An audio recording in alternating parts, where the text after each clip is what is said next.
ponds, lakes, non-erosive velocities, and reducing those flows to pre-developed conditions. And the protected watershed, we're talking more about limiting and regulating density in a watershed to allow runoff to be cleaned by natural buffers. If it's high density, they would be required to do detention and water quality features on site to treat the runoff and slowly release it. And erosion control, those are more specific plans and specifications to control sediment laden runoff during construction. Like sediment basins, silt fence, temporary seeding and stabilization to keep sediment from different grading activities to contain that on site.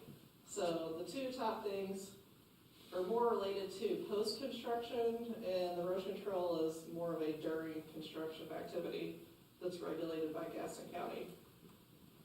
This is just the watershed supply protection area. That's the North Carolina Department of Environmental Quality map. So that gives you an idea of that half-mile radius, and then 1 mile for the lighter orange is the 1 mile radius for the protected, and the darker orange is the critical area.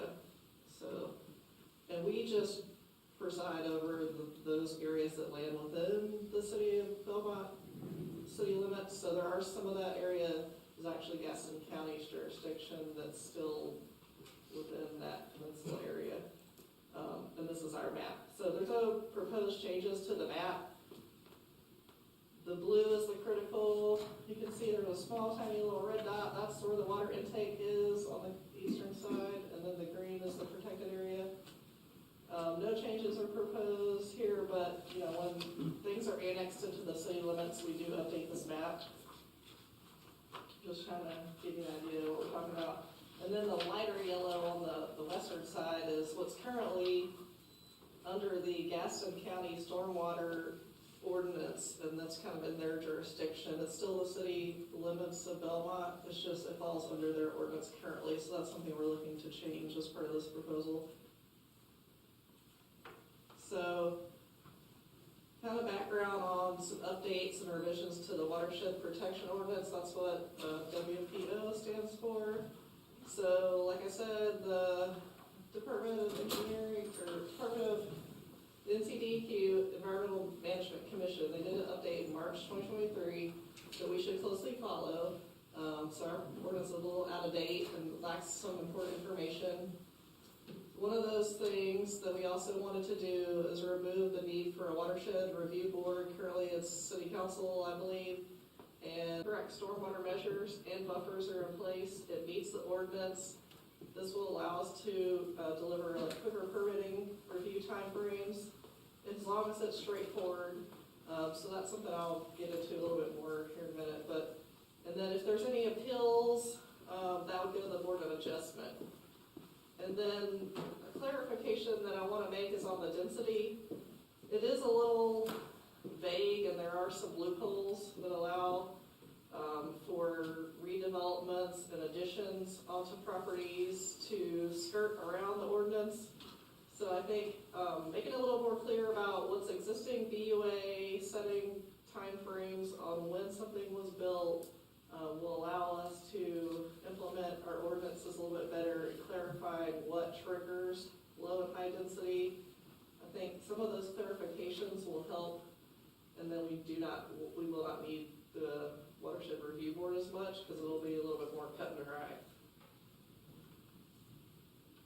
So currently in the Watershed Protection Ordinance, all it says is that existing development is not subject to the requirements of this ordinance.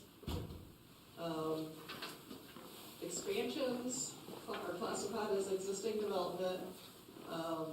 They must meet the ordinance, so if they start expanding and they hit high density, then they would be required to install stormwater control measures. However, the built-upon area of existing development is not required to be included in the density calculation. So basically that last part, the however, it basically can allow a property to add on multiple times over a course of 10, 20 years and never hit a high density classification, even though if you added up all the impervious area on site, they would definitely be over that 24% threshold. So setting a date is what I want to do. This, the original watershed protection ordinance was adopted in 1993.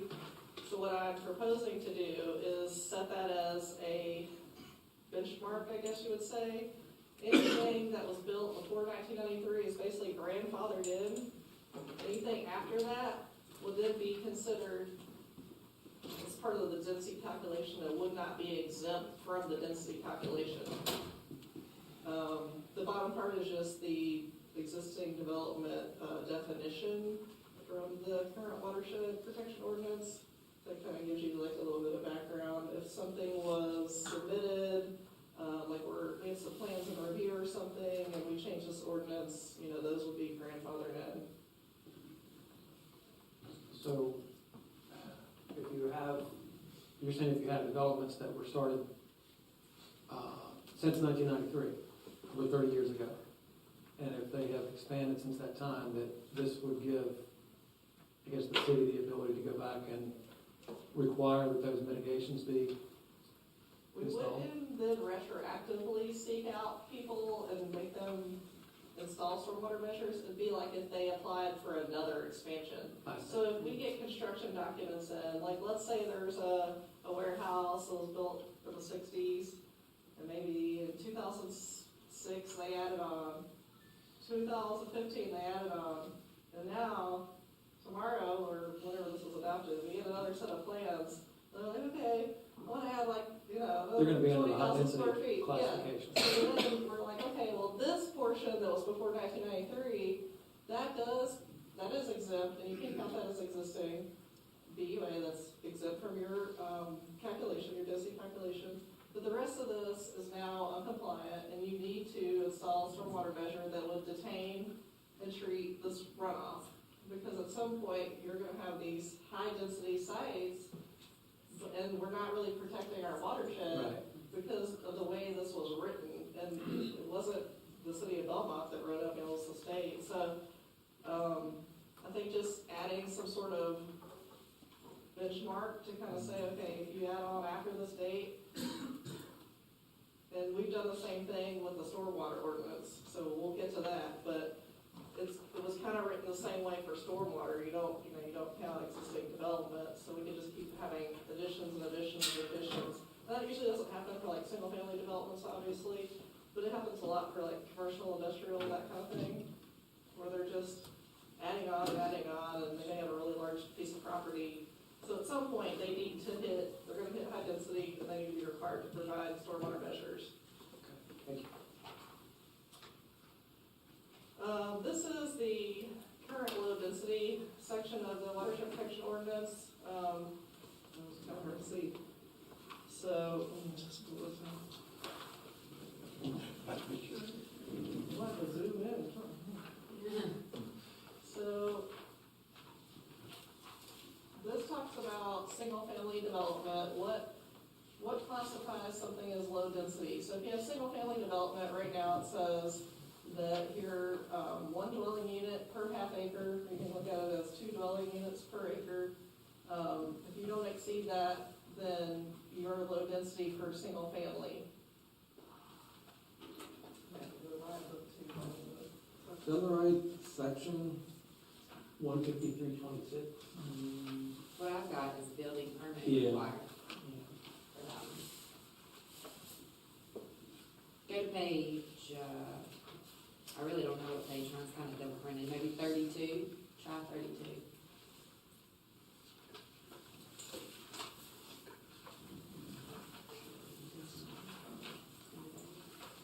Yeah, mine's the same.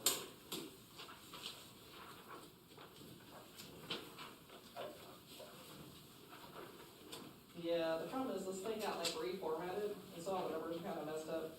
They moved all the definitions from the end to the beginning, so Right. it really kind of like whacked everything. But that's required because that's what the state did, so we're doing it to Exactly, reflect what. yeah, they translated, yeah. So basically, and I've ran into this in a couple months I've been here, is that if you're a single family, it's only based on the number of units per lot, or number of units per acre, I guess you would say, and there's some gray area where they could say, okay, well, we need 2 dwelling units per acre, but we wanna like pave the whole site.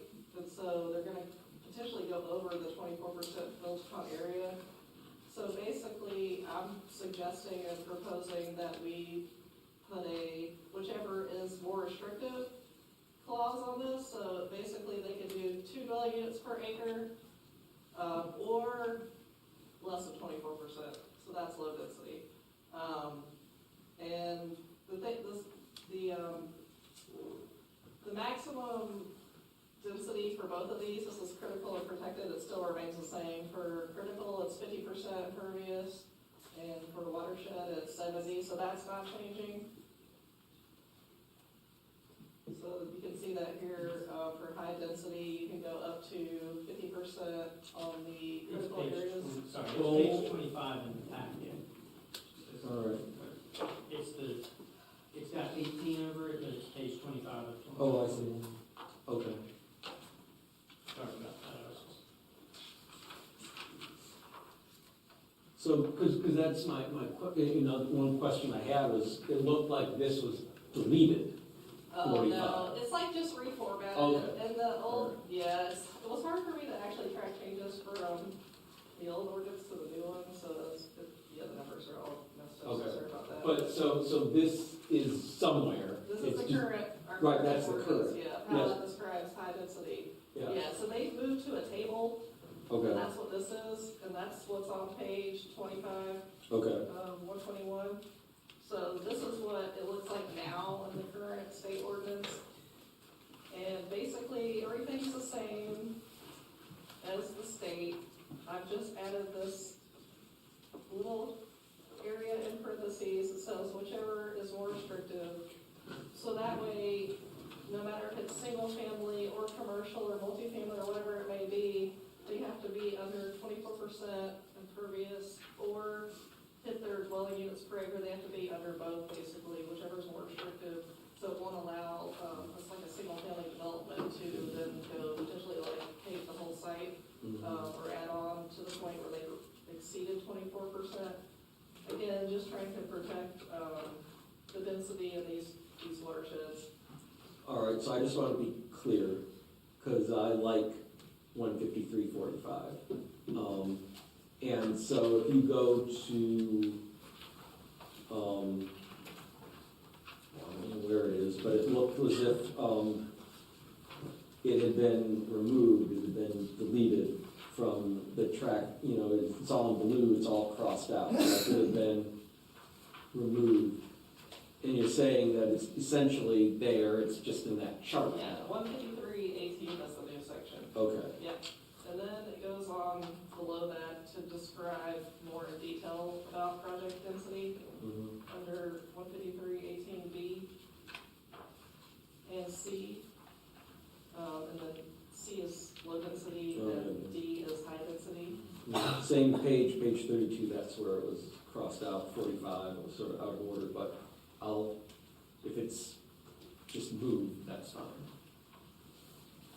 Yeah, it's just a little reformatting, sorry about that. Sorry. So, yeah, just clarifying density here, really. I mean, the difference is, we're just saying they need to be under 24% and under the dwelling units per acre. Now we're gonna get to more of the stormwater revisions, so, Well, all right, let's stop, because those are two separate agenda items, right? yeah. Okay, So- is it all right if we stop for now and Yep. open up any questions about the watershed ordinance before we move on? Because we have certain specific things Yep. that we need to perhaps do, like set a hearing for the watershed ordinance amendments. So let's deal with that, and then we'll talk about stormwater. Sure. All right. Does anyone have any questions then about? I do, and this is more of kind of a generic one. Can you go back to the map of where we have identified the protected areas? I want to get back to this PowerPoint. If you go down to the PowerPoint tab, I think, over there next to your Google Chrome icon, keep going to the right, one more to the right.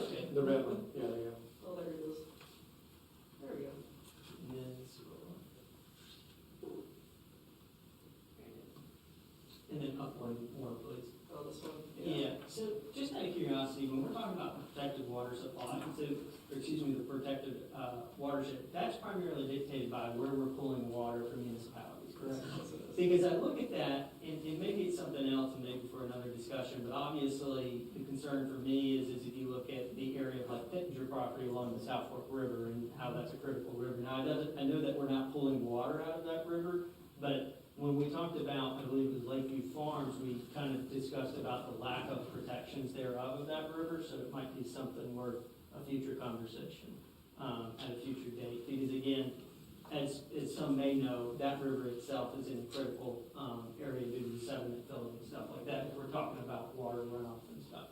Just a curious question there, but Yeah, I kind of this- answered it there. Yeah, this was just about protecting the water that, We're doing intake from. yeah, Gotcha. and this, I mean, Lake Wiley, it does drain to another intake. Rock Hill is further down, and they're intaking water as well for their community. So, we, to be good neighbors and stewards, we gotta protect all the waters, but Yeah, this is our area, and it does also apply to like Charlotte, Mountain Island Lake, so this map, is valid for them as well, Mecklenburg County, Mount Holly, those areas up there that also use the water. But yeah, this is the state map for our Yep. area. got it, thank you. Any other questions?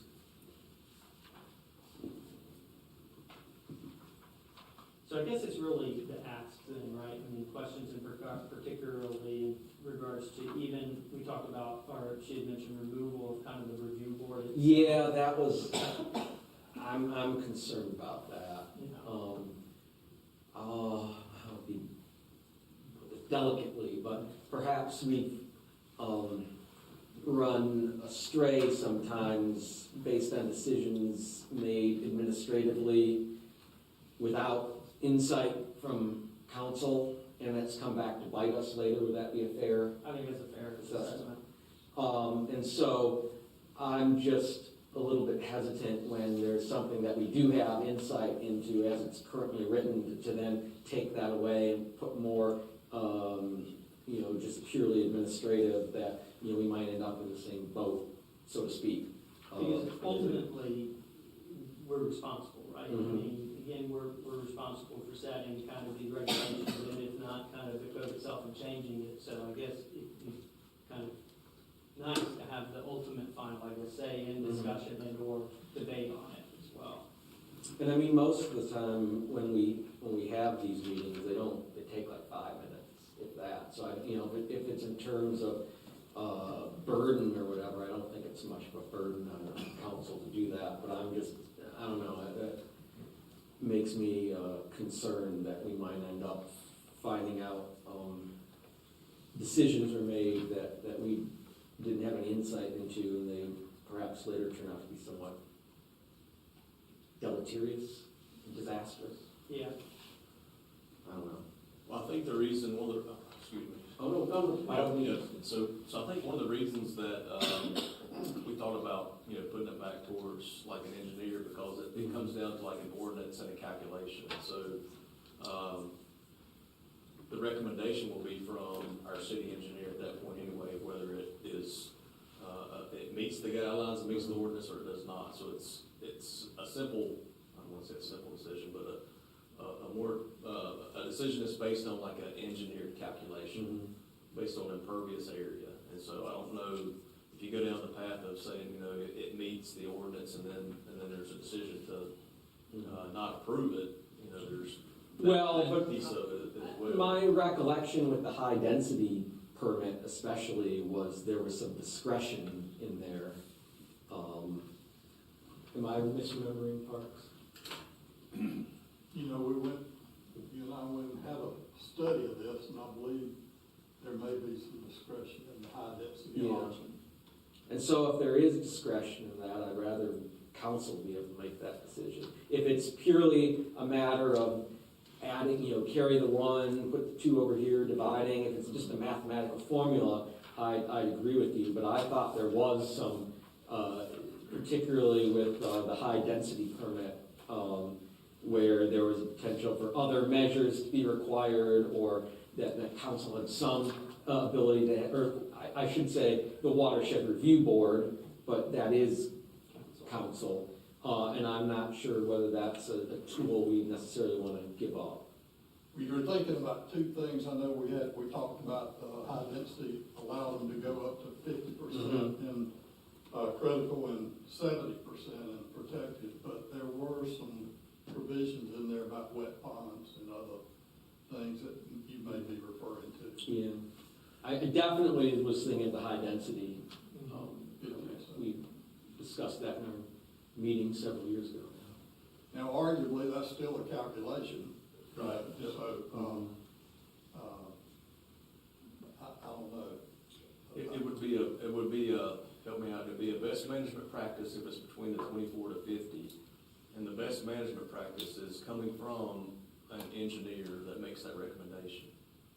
And then we see if that recommendation could be approved at the council level. That's the discretion that I believe we're And talking actually, the watershed protection ordinance only specifies the need for water quality treatment, so that's, you're treating a 1-inch storm through measures such as a sand filter, a wet pond, those BMPs, also known as SCM, stormwater control measures. And so we actually don't specify really a detention requirement, it's more about treating and cleaning the water. So when we get to the stormwater proposed changes, those changes would preside over the whole city limits and would be more restrictive. There's additional detention requirements that I want to propose above what Gaston County requires that would detain and control additional storm events, larger storm events. So I think the goal would be to kind of have, we have both the watershed ordinance and the stormwater ordinance, but the stormwater ordinance would preside over all of the city limits and would be more stringent than the watershed protection. So really, it takes that kind of out of play. I mean, we'll still have it. We're still gonna go through the process of issuing watershed permits, but the requirements of our stormwater ordinance would exceed the watershed protection ordinance. The only difference is, the 50% and the 70% caps for the critical and the protected will remain in place in the watershed protection areas, and those caps don't exist for the western side. But with our tree save requirements, open space requirements, really, it'd be extremely hard to exceed like a 70% impervious on a site. I don't see that happening that often, but I mean, it could. So that's kind of where we're going with this. Does that help answer or address your concerns? There is a calculation, the design engineer, provides that on the plans, what the density is, I double check that, but we would be requiring additional measures, the 2 and the 10-year storm events to be detained in addition to the water quality treatment that the watershed protection ordinance requires. So some of the firms are already doing that kind of thing, but like you're saying, there's some areas of interpretation that can be weighed in on. Well, go ahead. No. I mean, I guess I'd say this, I get it, I remain concerned, but my understanding is that regardless of what we think, we're not approving these tonight, we have to set a public hearing to approve them. So I would say between then and now, if we could get some sort of memo or insight into what powers or discretion we might actually be given up by this proposal as the Watershed Review Board, I'd be interested. And if it's just, a matter of calculations, then I think that is not as much of an issue as I think. But, I don't know if we need to belabor it today, but it remains a concern for when we have the hearing in March, assuming we set that.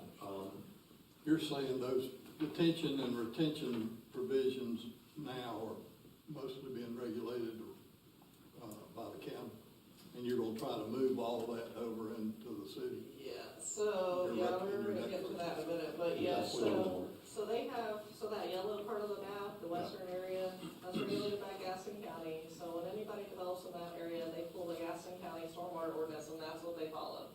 So I'm proposing that we then have jurisdiction over everything within the city limits or something that we're proposing to annex in. And we require additional restrictions or measures, additional detention. Right now, Gaston County only requires the 1-year storm to be detained. I mean, that's a very small storm event. So we're gonna add in the 2 and the 10. And so that would apply to the watershed protection area and the western side. If anybody hits over 24%, they're required to do those measures. Detention and water quality. And so we would then be responsible for reviewing those additional measures as part of the plan review process. So anything not low density, we would apply those measures to throughout the city. Any other questions? I'll have some edits before we actually approve, Yeah. just like grammar, syntax, and there's one area, 15321, Okay. that refers to a minimum 100-foot vegetative setback, a minimum 50-foot vegetative setback for development activities, and then it talks about a 15-foot vegetative buffer for development activities along intermittent waters. Should that be minimum as well, or, because that one's specifically 15? Yeah, I mean, you can use the word minimum, but a Okay. developer or engineer is not gonna go probably above and beyond. True, but- yeah, we can remove the minimum and just state the. Well, it's hard, 'cause We you- can add minimum in. I think you can't always do it precisely, you know, if you leave it Yeah. like that, then it has to be precisely 15 or it's not in compliance. Yeah. And, you know, things, you know, property is very, unique and, Right, different topography. I don't know, I just, Yeah, we can update that, that's, yeah, the 100 feet is the buffer on the watershed protection area on the top of only waterways. but we can discuss that. Yeah. Definitely, any edits you have, Okay. that's all we're here to talk about, so. Great.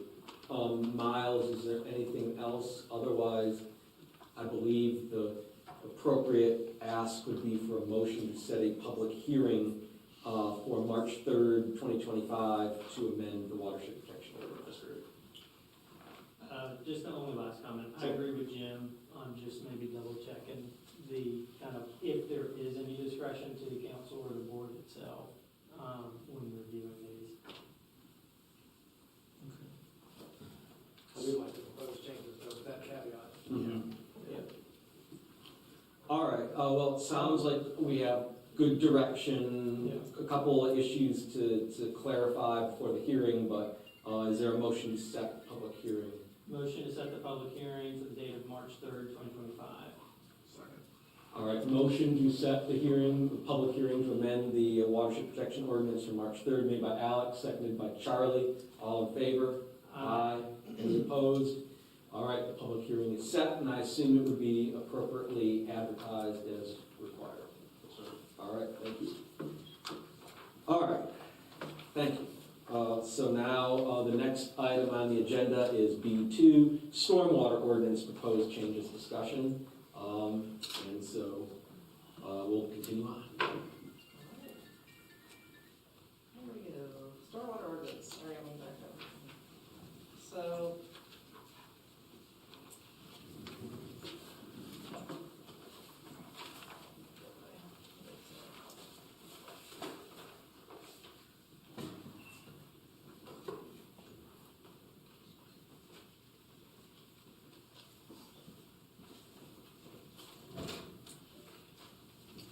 So the stormwater ordinance currently, like I said, basically we only have jurisdiction over the eastern part.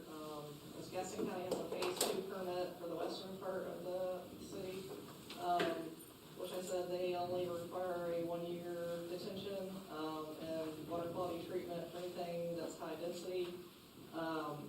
So again, here we would like to clarify the requirement for high and low density.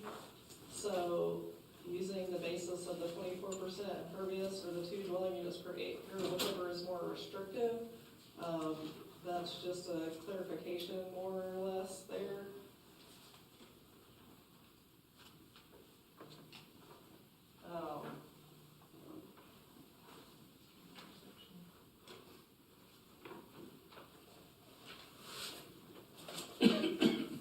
And then on item 2, under general requirements 6.01, so updating to say that the city of Belmont has jurisdiction over areas within the city limits and not just outside of the designated watershed protection ordinance area. So that way we can propose these measures, restrict, or review the additional measures that we're requiring, and that'll be part of the additional land development review. The other thing that we would like to do is require a 30-foot buffer on perennial streams and a 15-foot buffer for intermittent streams as an undisturbed buffer. This is from the Tapa Bank, and the 30-foot buffer on perennial streams is actually a part of the watershed protection ordinance currently. It does not specify on intermittent, but this is something that will allow us to protect our jurisdictional waters. It will also reduce erosion by creating and retaining the existing vegetation along existing streams. It just provides that natural buffer that cleans the water and reduces the sediment into the waterways.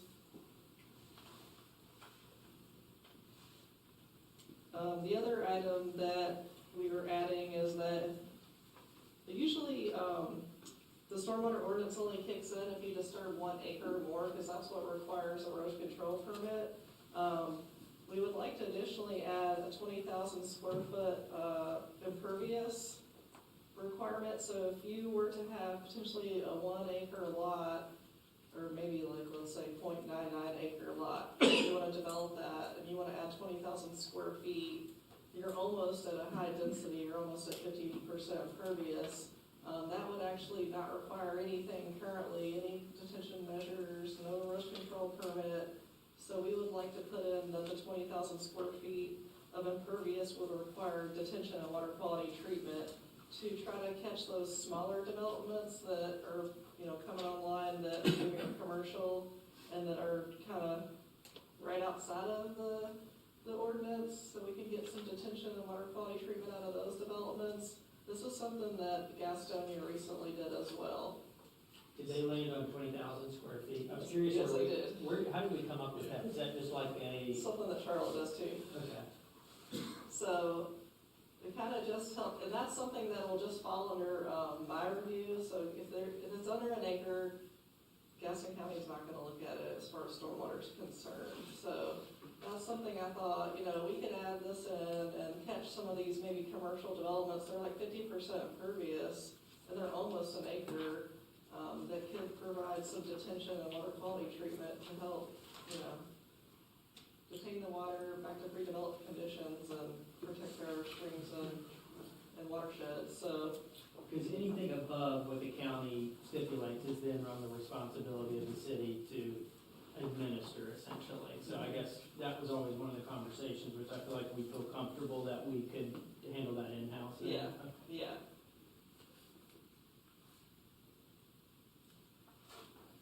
Let's see.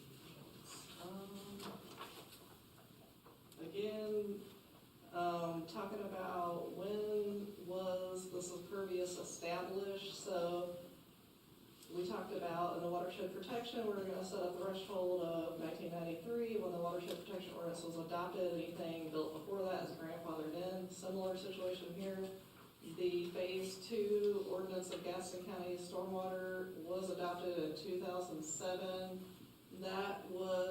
That's gonna be the kicker for any additional BUA that's added after that date for areas of the western part of the watershed. So when somebody comes and redevelops, adds on 2007, if anything was built before that, it's grandfathered in. Anything additional, that would count as their further density requirement. Does that make sense? The date for the Gaston County Phase 2, is that 2007 or 2017? 2007. I don't think I got that figured in the original document, I've since fixed that. Okay. Gaston County corrected me on that one, so it's 2007. So, I'm and glad someone's paying attention. yeah, they, we use aerials and stuff to verify development, but we also put the burden on the developer if they want to provide demo permits and that kind of thing to verify when a building was there or when it wasn't, basically. Let's see, what else do we have here? We talked about the buffers, and then it gets into the stormwater control measures. So like I said, right now, they're only required to detain a 1-year storm event, where they're now requiring the 2 and the 10-year storm event on all ponds, underground detention, sand filters, that kind of thing, dry ponds. There's a slew of different measures that they will use to detain runoff, but we would like to require some of those larger storm events. That will help flooding neighbors. It'll help protect streams. It'll reduce velocities and flows. So kind of overall, just something a lot of jurisdictions are doing, and I think it'll be a good benefit for the city. The water quality treatment is the same. It's the 1-inch storm. That's nothing deviated from the original ordinance.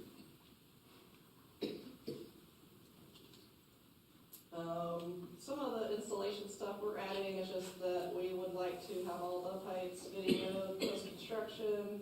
We're going to require like as-built surveys and operational maintenance agreements, that kind of thing.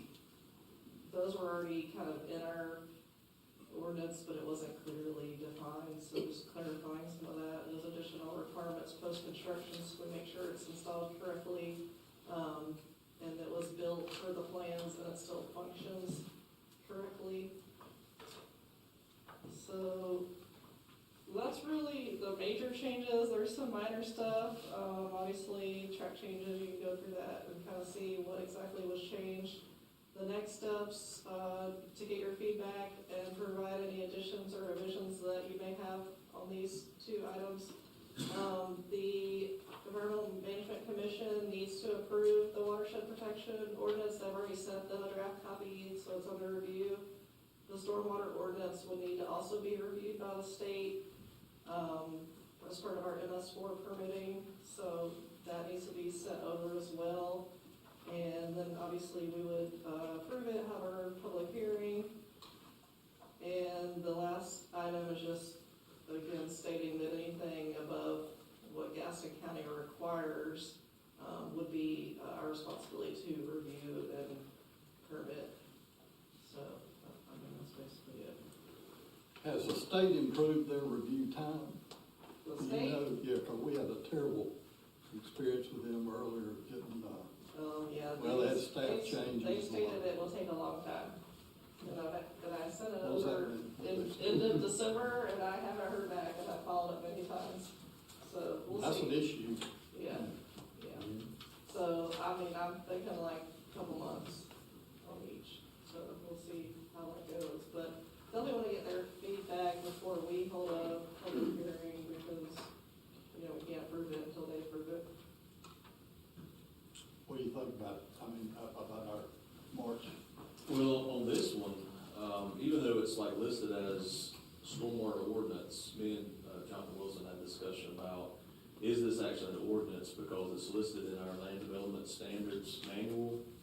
And so, the clarification of it being an ordinance is kind of out there. So, to follow the same path as what we're doing with the other one, I would recommend that it would be scheduled for a public hearing, go through the same process, but I don't necessarily think this is an ordinance. I mean, wouldn't it be better to err on the side of caution? Yeah, you could always continue.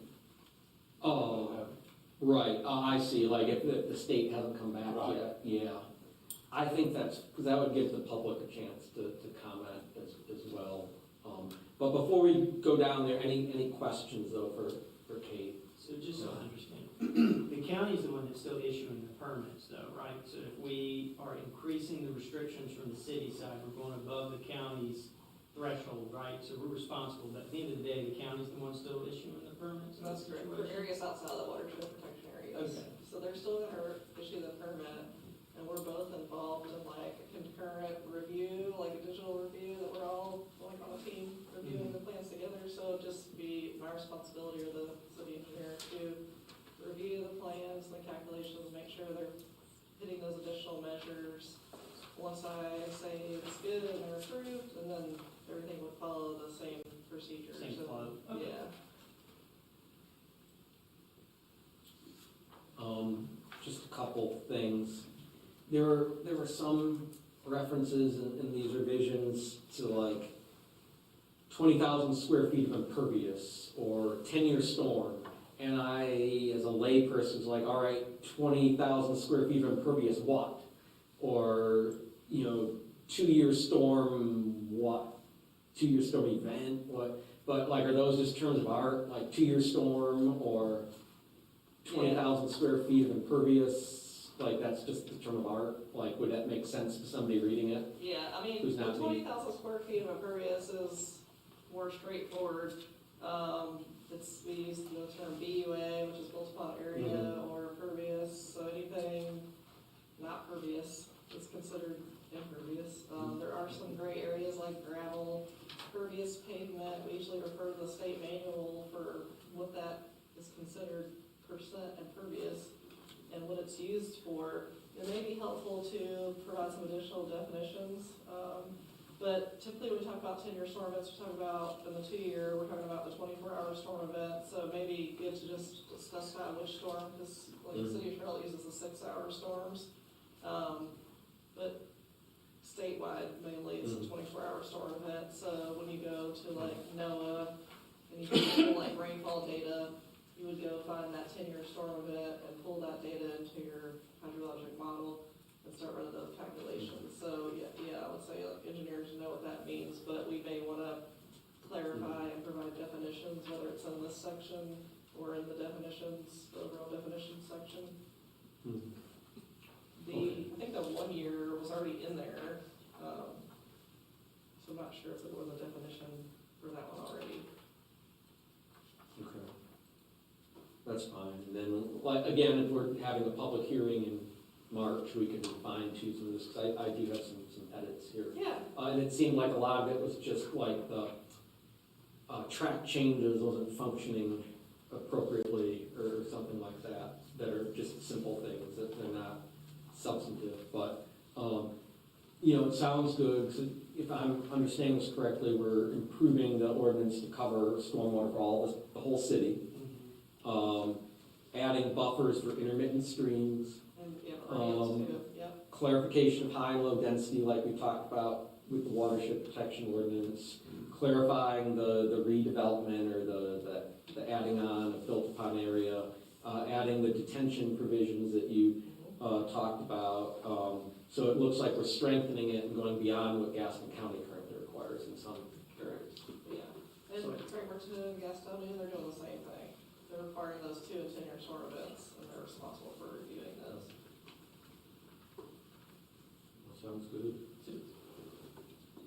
And then just out of curiosity, from the post-construction perspective of it, who pays or who's the burden for the cost of kind of the video inspection of those pipes whenever they're handed to us? I That'll be guess? the contractor or the developer. Okay. Yeah. Keep. They would just provide like a report or a video of that, so we could. And then that, you review that or essentially? Correct. Well, if there's nothing further, I'd entertain a motion to schedule a public hearing for the stormwater ordinance revisions for the March 3rd, 2025 regular council meeting. I'll make a motion to set public hearing for the March 3rd, 2025 meeting. Second. Motion made by Alex, seconded by Jason. All those in favor? Any opposed? All right, the public hearing on that is set. Thank you. Thank you. All right. Moving on to item B3, Ford Center proposal. And we'll be presenting. Okay. Cassidy Lackey, our deputy city 100%. And comma. Yeah.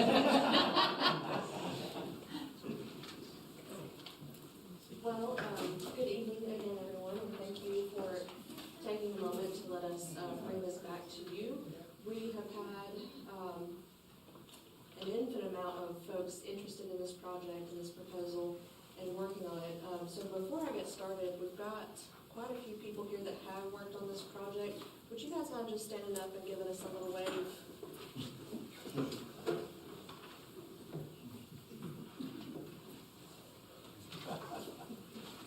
Thank you very much. So we are going to rearrange our plan just a little bit. We were going to have Miss Jenny Dibble come up and speak at the end, but just to make sure she gets home safe this evening, we'd like to invite her up to begin with. We have been speaking with her about our proposal and her project, so we want to give her just a couple of minutes to talk to you guys about her story and the importance of art. There's nothing like being the oldest and you get to go first.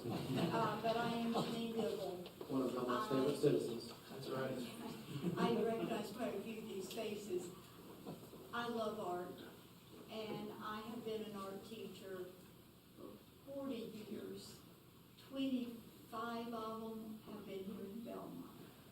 And I can tell you, Belmont loves their art. At the present time, I have a 4,000 square foot studio, the old Piedmont processing plant. I have 115 students, a staff of 7. I can handle the kids from 1 to 12, but I do feel like there's other needs. Belmont has been very supportive. We do kids crawls, art festivals, and Belmont has been very kind to me and to art. I think there is a real need. Like I say, for 25 years, y'all have supported it.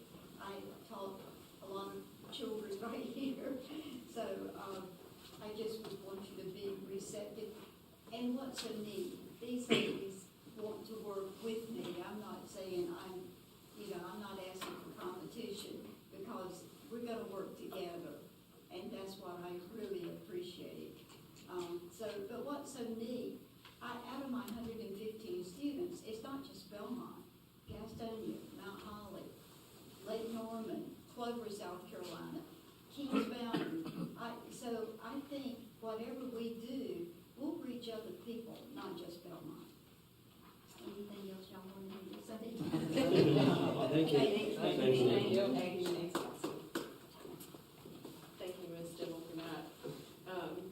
So, for the presentation, I would like to introduce to you Ms. Amy Bosard. She is our Main Street and Downtown Belmont Development Association, now Board Vice Chair and Chair of our Design Committee. And then Ms. Pam Underwood, who is one of our Arts Center Committee members, a local artist, arts educator, and advocate for all things arts. So they're going to do the bulk of the presentation for us, so I will turn it over to Amy this time. Good evening, everyone. Thank you for listening. I wanted to start with our project history. I'm sorry. A Oh, little closer to the sorry. mic so people can hear at home. Sorry. Okay, thank you. Project history, October 2nd, 2023. City Council directs staff to engage the Main Street Economic Vitality Committee and a commercial real estate broker to investigate best uses for the Ford Center. On February 5th, 2024, the findings were presented to the council, who voted to allow the DBDA to develop a business proposal to utilize the center as a community arts center. March 2024 to today, the DBDA formed a building renovation subcommittee and a programming subcommittee to develop the business plan, budget, etc. I will say we had a lot of volunteers, a lot of hands, a lot of really great opinions on this. Why a community arts center? The building's history as a community space would be maintained. There's a growing need for arts in the community. The community survey results show that. That was in the business plan packet. There's success in arts-related events. There would be synergy with the future trolley line and a proposed outdoor art installation along the rail trail. This would allow for expanded partnership opportunities with other arts organizations in North Carolina and nationally. This would provide further economic impact on downtown.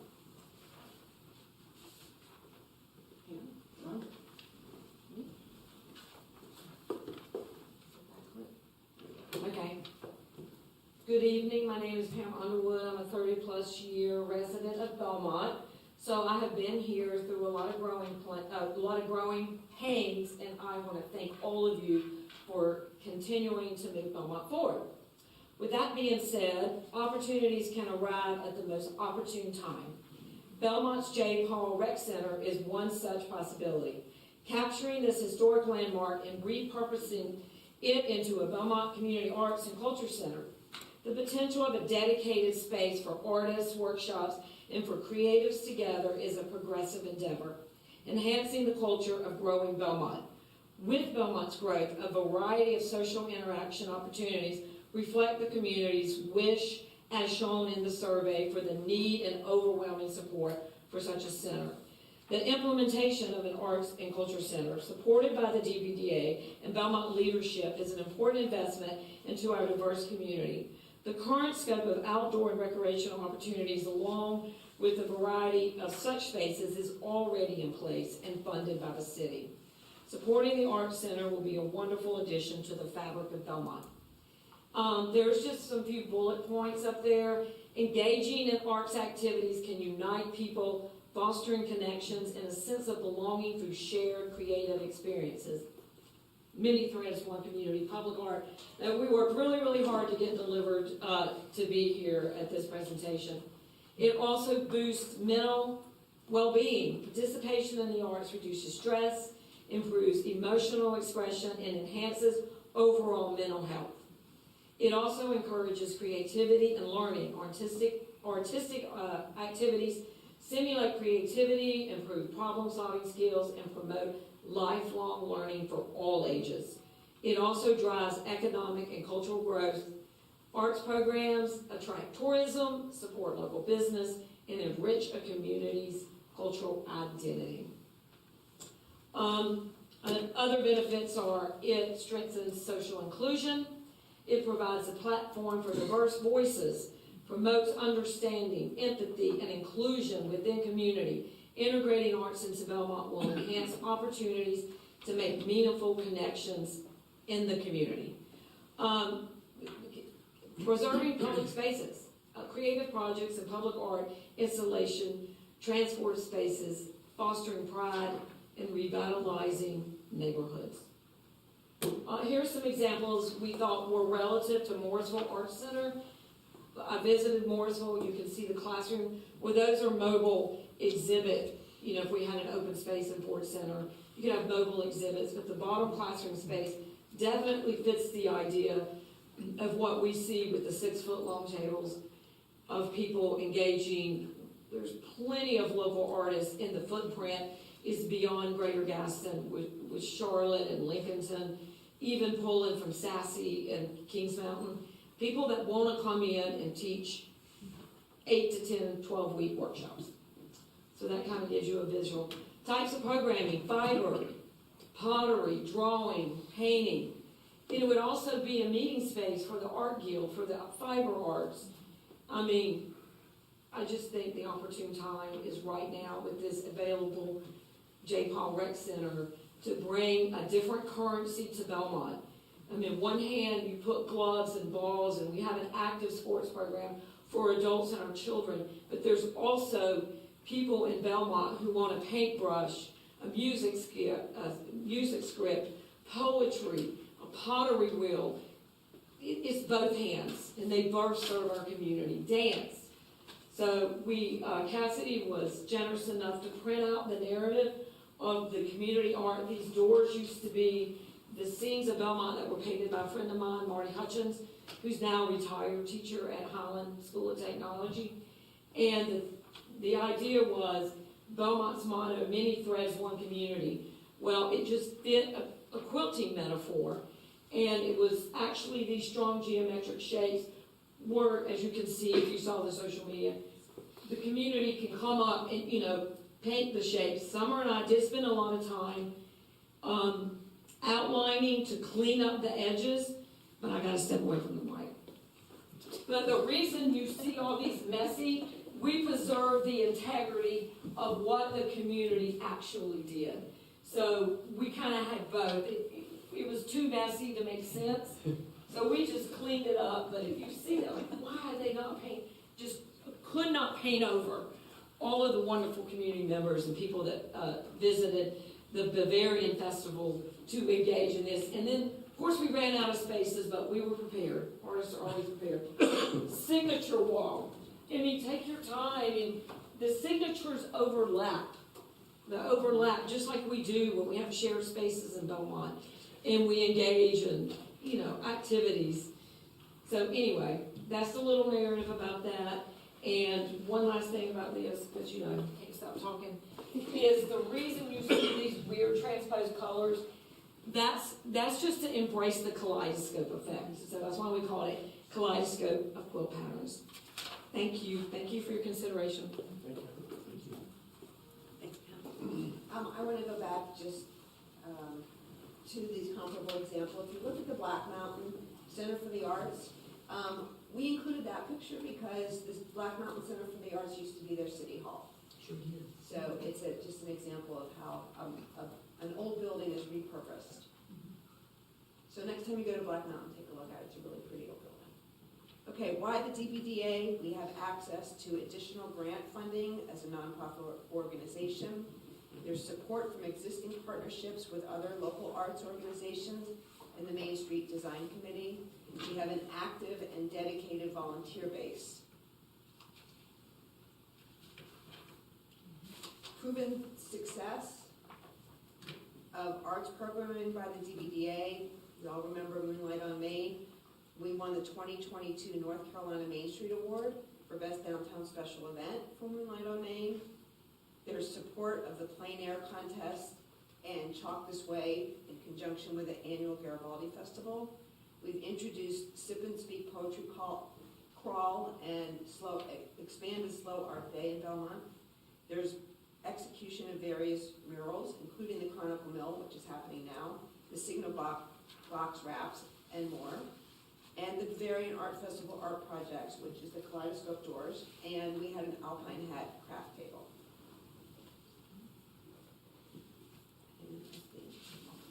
Yes, thank you very much. So they wanted me to round this out and actually ask everyone. So what we are hoping to see either tonight or sometime in the near future is that you guys are in favor of the general proposal to use the Ford Center as a community art space. Included in that would be allowing the DBDA to rent the building from the city at a minimal cost in perpetuity. And then hopefully, as been suggested to us by various volunteers that are in this professional space, invest in a building condition survey, and then pending those survey results, if they were positive, hopefully invest a small amount in phase 1 of our renovations. So that's the direction that we are hoping this will go, but we are happy to take any questions you guys may have and discuss this further.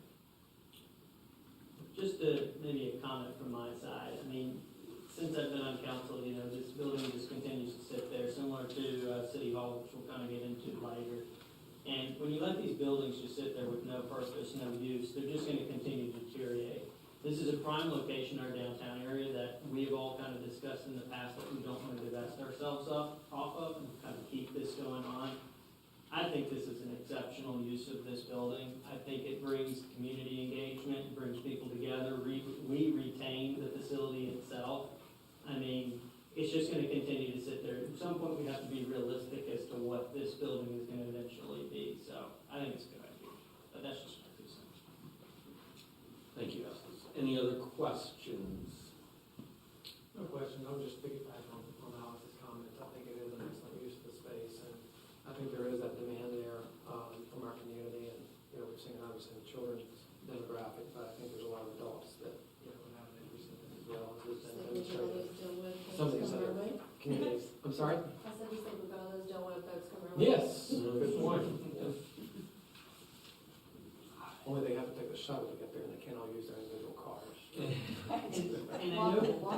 And I know we'll get into it, but as far as the cost itself associated, I think it's what, $31,000, which we'll discuss at the next. Well, we can, it might not necessarily be the 31,000. And was somebody gonna present on the actual business plan, or? Okay. That was just for you guys to kind of Okay. digest, because that's all open to and dependent upon how Right. you guys see fit to use that building.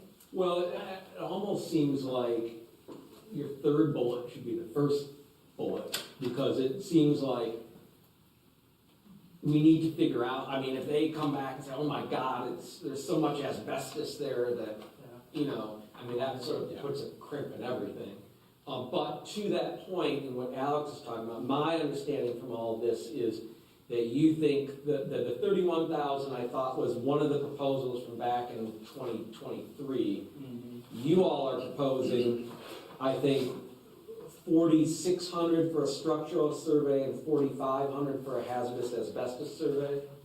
Those are just some quotes that, like I mentioned, some of our volunteers who do this in a professional capacity just were able to pull some general information, just to kind of give some alternate options. No, I think that's good, because this thing has popped up a few times since I've been on Yes. council. What do we do with it? Do we want to spend the money? And then we always just shy short of just getting a quote and then never moving it. I think it's time just to move Yeah. forward and bite the bullet. Well, no matter what, yes. But where I'm getting at, long-winded to get to where I'm at, and maybe this might be directed towards Miles. When we were getting these quotes, it was all inclusive. It was checking in on the ADA compliance, it was checking on the mold, the asbestos, what the actual structural foundation is of the building itself, as an all-encompassing kind of check-in for us of the building. Would this cover what Cassidy's talking about in like around the 10 grand-ish, as opposed to what, the 30 to 40-something thousand dollars we've looked at? I think he gave us two alternates. Well, page And 87. I think what they're proposing, Because what I'm trying to get at is we should honestly just do it all in one bucket. Because then you one just, fell swoop. well, then you just check everything off. Because then if you just start piecemealing it, then you might be, I don't know, cost sharing to where you could have gotten a cheaper rate by just doing it all at the same time. Well, it sounds like they were saying 50,000 for maybe the phase one rehabilitation, which would allow an upgrade to the restrooms, make them ADA compliant, et cetera, et cetera. That was a rough estimate based on the information we've been able to gather. But page 87 in your packet includes the initial quote from Health Design, so you'll see there the various options that they laid out for you. Our information was a little bit more targeted when we sought the information. And we'd have to, we'd have to re-engage Health Design. I'm glad they're here today, because we're gonna talk about the next topic, but, so we really didn't talk about this topic, moving into this presentation, but, the way, just like Cassidy had mentioned, the way that, and you all had mentioned, probably the next steps is for the city to take on the role of, looking at the structure itself and then getting the asbestos survey. And that kind of leads us down the path of the next steps and any kind of renovations for ADA compliance, what the space is actually going to be used for, and then we re-engage, Gaston County Building Standards, because they came and spoke and said, there's an existing use, and if we change the use, then we can do certain things on that side of it. So really the main direction would be, that I think it would be, is that do you all want to move forward with this proposal from the DBDA? And if so, then I also heard that, they like to rent the facility from us. So, at some point, I think that we need to consider moving into a lease with the DBDA. And inside that lease, it could go two different ways. If you all thought that the DBDA could handle the upfits and the survey and everything on their side, then it would be under their purview through the lease that they would do that. We'd have a lease with DBDA. They would be responsible for upfits. Or if you think that the city should take the ownership and the lead on the facility side of it, and we keep that separate, but we still have a lease for the space, for the actual use that they would like to use the space for. And so I can see that going down the path, but it sounds like you're engaged on or interested in that process. So if that's the case, then yes, then we can bring back updated proposals for a survey, updated proposals for a structural analysis. And then I'll work with, city attorney to develop that lease and and also the DBDA to make sure that everybody's on the same page as far as what that language is like. To the extent that there may be grants available to the DBDA for design, for even renovation, that would only apply in the scenario you mentioned if the DBDA through the lease agreement was responsible for those items, right? We couldn't have access or use those grants if it was the city's responsibility. Well, inside one of their documents, it stated that they went down the path of looking towards a grant for renovations, and then it seemed like most of the grants are written based on the number of job creation aspect of what this thing may be. So I think the grant side of it has kind of come, I'm speaking for you all now, it's kind of come to the halt on the grant side. So it's kind of come back into our lane to say, if we want to move forward with this, then we have to take some ownership as the city. We need to do these certain things to get to the point of, leasing it. And then they're set up at that point to program it. And then once they get the revenue generation in, it sounds like you all would like to have a person that would be hired by the DBDA. It would be, not a city employee at that point. So once the revenue generation is there, they can continue on their business plan. So that's kind of how I understood it. It could though, in kind of where Jason was going at this with the grant, let's say that they do, or they are responsible, could they not raise funds kind of privately through events to fund the actual rehabilitation of this, whereas we as the city could not do that, right? You get where I'm going at that? Yeah, or a donor. I mean, there's a lot of donors in this space, and I'm not trying to go off rail, but I'm just kind of throwing stuff out. And there's a lot of donors in this space that would probably pay to put a name on the side of the building or a plaque or something to try to get this rehabilitated. Yeah, and we really don't know. It could have, it could have asbestos in the building, but as long as you don't disturb the asbestos, then we don't need to abate the whole building. So until we get the survey, and until we get to know what the next step is in the process, we really don't know how much. I think that they could probably raise funds no matter if we take it on ourselves or whether you all. Let's It's say, certainly let's our plan. say this, Is everyone's on board with using this as proposed by the DBDA? Yes. All right. So initial one, we're good with.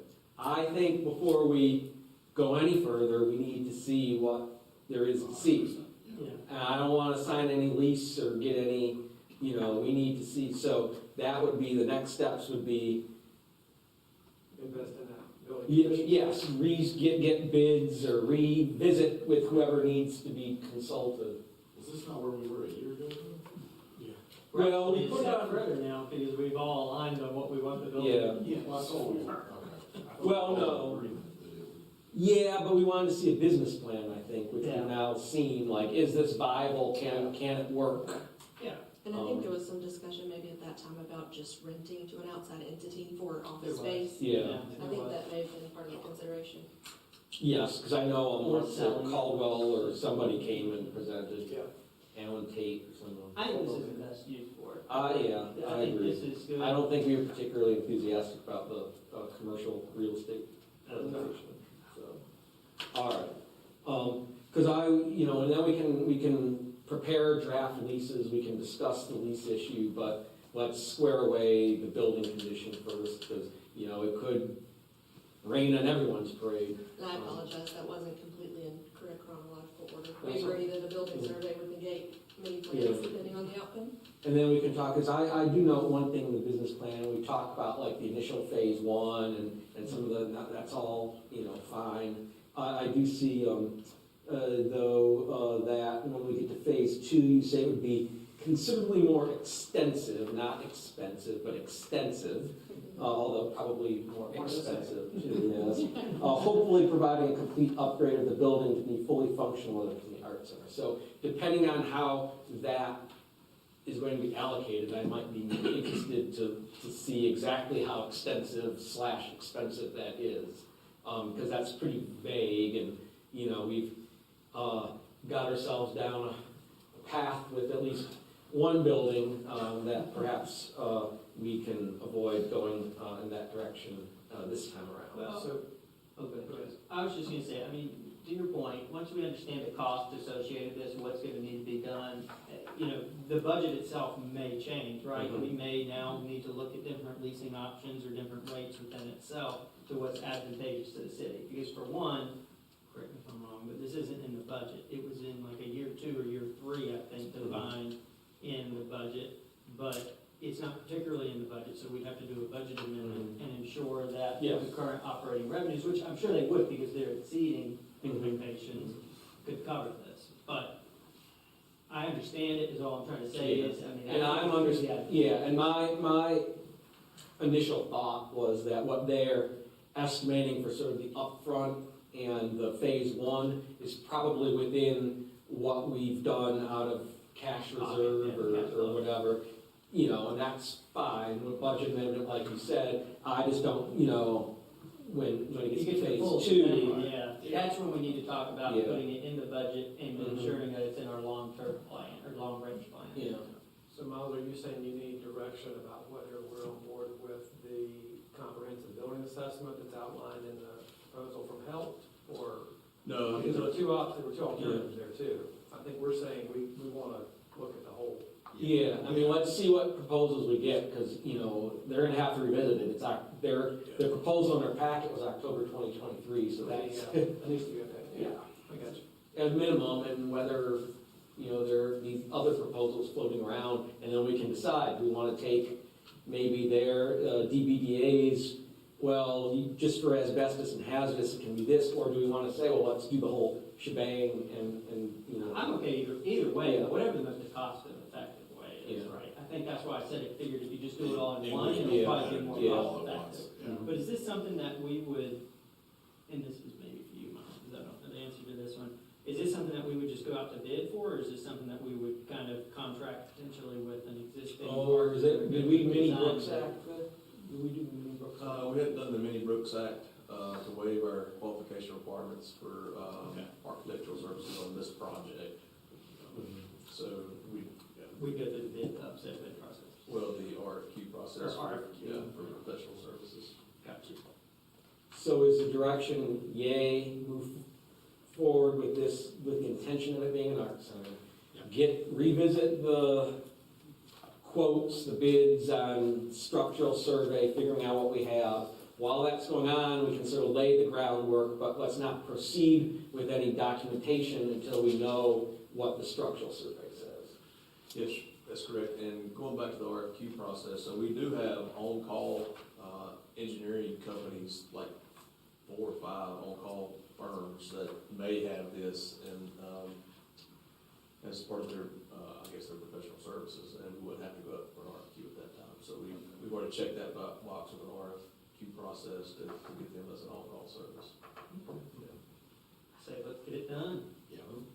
Is that sufficient? I don't know if we need a formal motion. I'm good. Yep, I'm fine.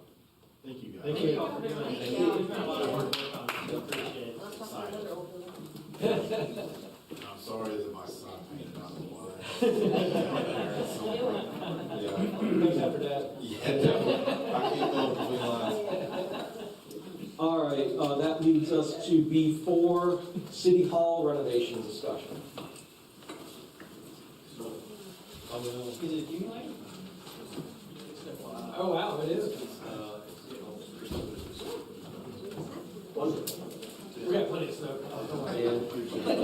Well, Miss Janine got home. Someone text here, let me text you. Yes, here we go. Here is our Assistant City Manager, Kevin Kraus, going to introduce this topic. So the current budget has $25,000 for design services for City Hall. And tonight we have Tim Johnston and Raleigh Klein from Helt Design. And Helt is located here in Belmont. And I believe both of you live in Belmont also. So this project is near and dear to their heart. So they're here to give you a presentation, and I will waste no more time and turn it over to them. Thanks. Thank Kevin mentioned, Principal of Health Design, Architectural Interiors, and with me is Raleigh Klein, Associate Principal at Health Design. We're excited to be here to talk about the other gem in our downtown, and that's the former City Hall. And to see if I remember how to click this from last time. So a few years ago, there was strong interest in relocating council chambers back to the City Hall, former City Hall. And so that was our last path, our last sort of discussion. That happens to be an old photograph of the building being constructed in the 1930s, I think 1939. I'm going to skip over that slide. So today we want to talk about design goal confirmation. So a good deal of time has passed since there was, I think, maybe strong interest in returning council chambers. If that's still of interest, we can head down that path.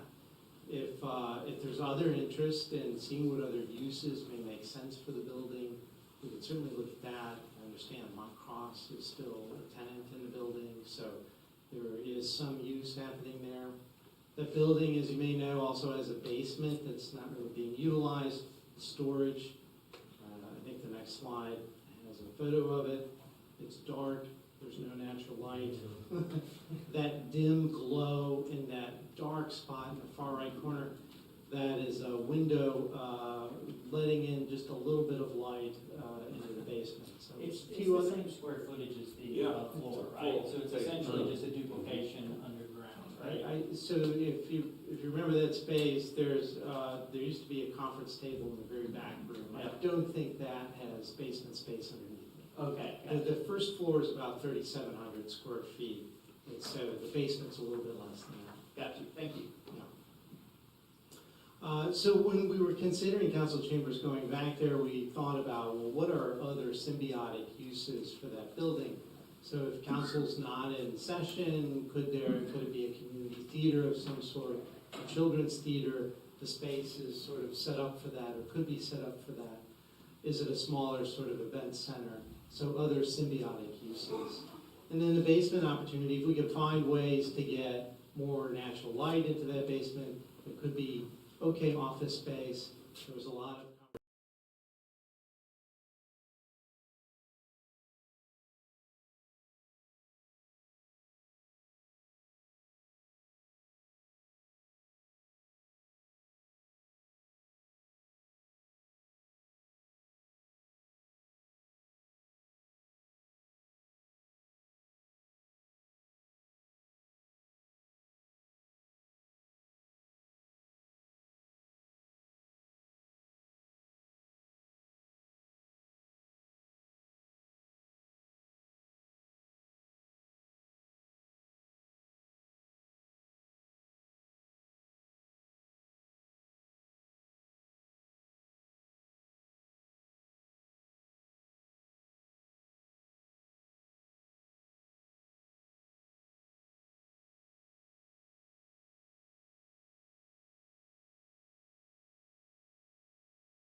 columns that come down in that space. That is about 100 seats, unlike what you have here with tables, it's just seats. I counted about 73 chairs here in this space right now. The blue rectangle is new restrooms for this space. That would be an addition, and then again, the elevator to the basement, and then courtyard to the side of the building. The courtyard concept at the time was interesting because if you have a large event, a big public gathering, The windows on the side of the building can be expanded to be doors so that you can open the chambers up to the outside area. And if it's not 20 degrees outside, or well, maybe we had some heaters, it might be possible to stand up there and participate. Yes. I don't believe there's a kitchen space in there currently, is there? Oh, what space? Kitchen space, there's no kitchen space in there. No. Is there the ability to add a small kitchen there? Not to Yeah. jump ahead, but. Yeah, so that would be part of the exercise. So Okay. what are your needs, you know, to fill council chambers up there? Talking about like for like events and stuff like that. I mean, No, just. Yeah, well, Just you started. you have an entire basement down there, but again, that would be a change of use. There's lots of programming that could be added down there. There are some historic elements. It is on the National Historic Register. There's paintings in the lobby right now that are historic that we need to maintain. That's an image of what council chambers could look like in that space. You're looking towards the back to those doors that could open to that courtyard space. This is looking the other direction towards council's desk. Don't say Davis. Those panels you see in those vertical sort of panels in that rendering, if you look just beyond those, that's the existing entry lobbies, and we try to maintain that. And obviously, we've blown out everything else. Because a lot of that's historic, right, in that festival right when you walk in. That's my understanding. The stained glass and the paintings, I believe, that are on that. Yeah. That's correct. That's my understanding, and we haven't dug too deeply into that, but from what I understand, the paintings in the building itself are an historic register, so there could be some other restrictions for it to dig into. And then the concept that this could have a symbiotic use as a children's theater or some arts theater. I'd love to have architecture movies played there. There's lots of them. We can take it away from the Beckler. I think that's, the side yard there. And the doors we're looking at in that image, you saw from the other side, inside of chambers, those could be opened up to sort of expand council chambers. We've added a brick wall on the left and some sunscreen device. And then looking from Main Street, that same concept, looking into that courtyard. That's where we're at. I remember when we started, Jim, you might remember, when we started this process, we looked into this, and then there was at a time a potential development that wanted to move said city hall, and a lot of stuff just kind of. I don't even know if I call it a development, more as a Design visioning concept, exercise. whatever you Yes. want to call it. Yeah. And it was a dream. And council just kind of laid low on this, but I think, particularly, don't speak for y'all, but from what we've talked about, no one has an appetite of moving the city hall. I don't know what this dream is ever gonna come to any type of fruition. Again, kind of similar comment to the Ford Center. It's a building that's sitting there in continuous decay if we don't do anything. We're talking about our assets in our downtown city, which is very valuable to us, particularly if it can be a community space. I still think, this is my perspective, I still think it would be nice to bring this back to the city hall and move meeting locations back to the downtown in the heart of the city. A lot of parking in that area for the public parking. I think it almost would be nice to bring the DVDA or Main Street program into the mix as well. I don't want to try to get it too convoluted, but I think it needs to be dual use, right? Like they were saying, it's like multi-purpose, move the chairs out of the way or whatever, the tables, whatever have you, and convert it into some kind of civic space when it's not being used on a Monday night or so. That's my 2 cents. Yeah, I would agree. I mean, I've never been on board with doing anything with that building. I mean, it's a historic landmark. It's the nostalgia of it means a lot to a lot of folks in town. And I know for our late mayor, this was one of his dreams, was to be able to move our council meetings back to where they originated in the original, the old city hall. And I think a lot of us share that vision. I would be interested to maybe get our city manager's perspective on that. Logistically, if we look at the use of, whether it's the sole use or one of multiple uses of that property, having city council move its meetings back there versus where we are now, like logistically, points for and against? Well, this building is not really conducive to like the setup we currently have for like videoing, so it would give us an opportunity to have like better audio visual capabilities there. I don't think it would sit as many people as this room here sits, just because of the capacity of this. I'm kind of looking at architects now, but based on, you know, the number of seats, I'm looking at the placard, but I think the number of people that can sit in this room without actually the desks there is greater here. It's a little more cumbersome for staff. Most of our stuff's here, so if we, you know, move to off-site, you know, twice a month, take stuff with us, but we could connect our internet and everything back to this building or wherever that needs to be. So you got pros and cons of both sides of it, but it does, you know, set up nicely for a downtown meeting space, not only while we're all in session, but, you know, at other times during the week. We do have the DBDA Main Street folks that are in the building behind it, you know, if we wanted to create. They're currently meeting the old council chamber. Right, if we wanted to create space, you know, maybe in the basement for Mock Cross and DBDA or whoever else needs to be down there, I think there's an opportunity there to have space over there for more city staff as we grow. You know, city's getting bigger, so we always need places for people to sit. So yeah, I think that would be an opportunity to have like office space as well. I'm not opposed to relocating city council meetings there. I just want to make sure that there's at least comparable seating, because as the city grows and as we deal with bigger issues, there's more attendance than when I started going to council meetings in like 2017 in the old city hall. And so, I mean, some of the big ticket items like we had with Lakeview Farms, or like we probably will have with Crescent when that comes back, you know, I can't even imagine trying to have those in the room that is there now.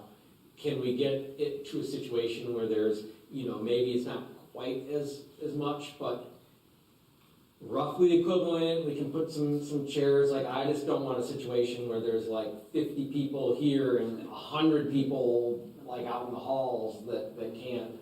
Because at least here we could send people up to watch on a monitor or something if they can't. Well, But no, that's- maybe utilize some of that outdoor courtyard too. If the Yes. weather permits, you could put monitors Or out the there, you could basement. have kind of an overflow space. Mm. That'd be a little expensive, I think, but.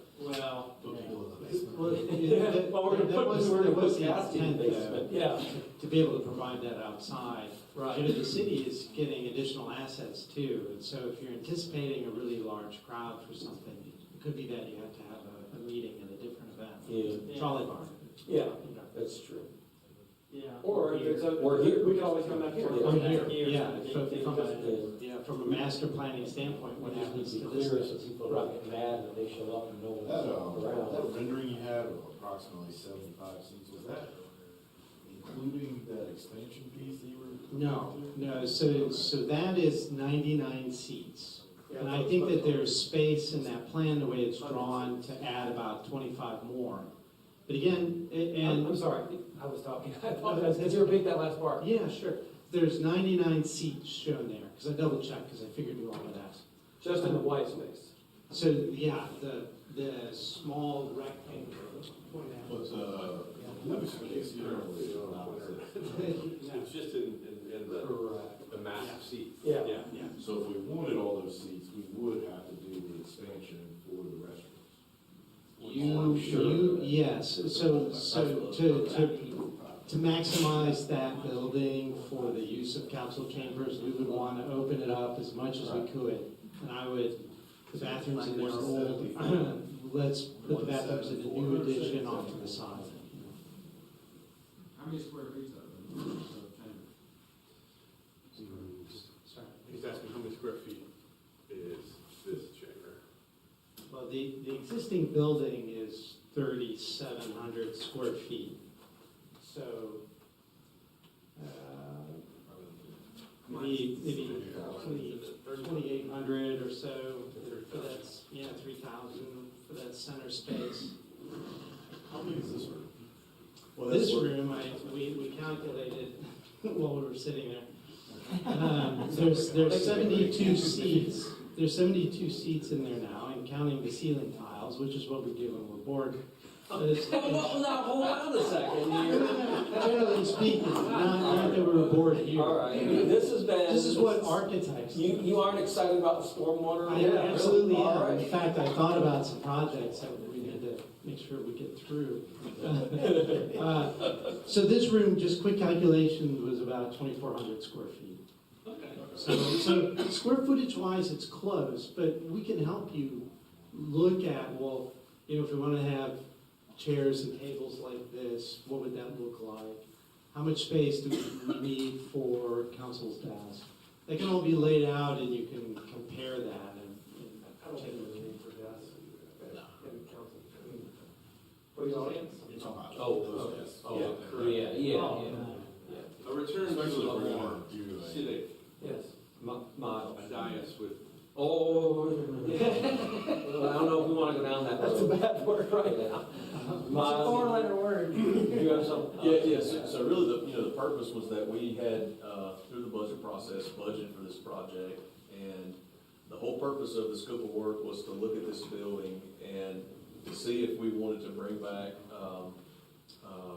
the meeting space there. Mhm. And so, not to get down too far in the weeds, because we have architects, that this is just like one glance at it. If council's interested, then the next step would be, hey, really dive into the study of it, and then bring it back. So I don't know if we can check all the boxes on the number of seats and all the things. Y'all might get creative on something else that we're not even thinking of yet, but. Yeah, no, so what we showed you tonight was a preemptive study we did to win the project, to show you what that building could be. So is the ask tonight primarily to get a consensus on Alignment the on it. preferred use, the preferred use of the building? Yes. I mean, for me, and I'll just posit this, I would prefer looking at it as a return of the council functions there, but also potentially to add that use. I love the like a children's, theater, when it's not being used by council. I think that's it. I think that's fine. I mean, We're not gonna need it more than no. a handful of times a month. Couple nights, maybe. the You can board have, meet you there. can have board meetings there Board too. meetings Yes. there. But I do think, if council's okay with it, to get somewhere along the line, get the Main Street program involved with it, with trying to activate that building and try to give us proposals in regards to potentially what that building could be used for. And I do believe, If- Tim, you had factored, some of what was in your proposal was getting public engagement, public Yeah, feedback. that's where I'm trying to. Yeah, Yeah, absolutely. yeah. Yeah, I'm good with that. That's clear, yeah, we didn't want to think that this is the direction we need to take without having a conversation before we start, and so I think we've got the direction to let these folks move forward. Thank you very much. Yeah, Thank you. All right, well, with the closed session being moved to the special meeting, that's no longer on the agenda, so that's all we have. Can I just ask one question? You just did. Then I need to ask too. With the upcoming retreat miles, and then obviously probably diving into the budget soon, do you think that's gonna be an okay turnaround? I mean, I know we won't know true costs, because we gotta go through the whole process of getting, I guess, the RFQs right and getting people selecting that. But can we have a discussion at some point about incorporating this into the budget? Because I don't want us to just say, Retable, we're gonna keep going, and then we get the price tag, and oh, we didn't budget for it. So Right. at some point, we need to talk about from a budget perspective, Yeah. what our appetite is. So maybe go ahead and earmark the project, maybe we're comfortable with $3 million, I'm just throwing in a number, $3 million, and then that kind of sets the expectation for us and potentially staff in regards to what we do with the design engineering part of it. I don't think that we'll be ready by the retreat to have any costs, but I think through the budget process, we should have clearer numbers by then. Perfect. Yeah, that's Back into it. Back into it, because it can snowball Yes. if we don't. Yes. We just need to set an expectation. This is Old City Hall you're talking about, correct? Yes. Both. Yeah, really both. Really both Yeah. the Ford Center and the City Hall. Because that gets to my point about phase two, more extensive, well, what is that? I'd like to have some idea Yeah, Yeah. I just want these projects to happen, and Yeah. I feel like if we manage our expectations earlier on, we can get it across the finish line faster. That's all I have. Very good. Well, if there's nothing else, Go ahead and make your motion. Oh, motion to adjourn? all right. Motion made by Alex, seconded by Charlie, all those in favor? Aye. Any opposed? We stand adjourned.